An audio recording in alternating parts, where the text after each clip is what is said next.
in collaborazione con Glam Vision e K-Facli. Corsa contro il tempo per riaprire le strade danneggiate dal maltempo. Da lunedì riaprono Galleria Dom e Gardesana. A Folgaria intanto l'obiettivo è inizio dicembre.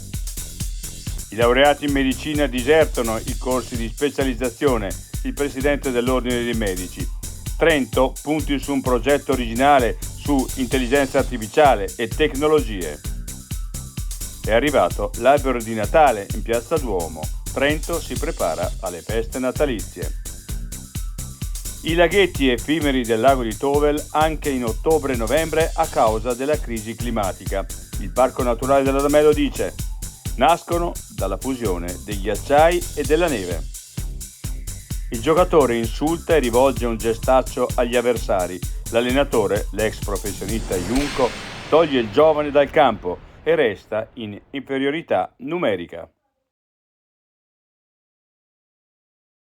I difetti visivi sono tanti: miopia, astigmatismo, ipermetropia. Il pregio è correggerli con occhiali davvero glam. Con Glam Vision puoi prenotare l'analisi gratuita della vista e poi sfoggiare i tuoi nuovi occhiali che possiamo creare per te. Scopri di più su glamvision.it.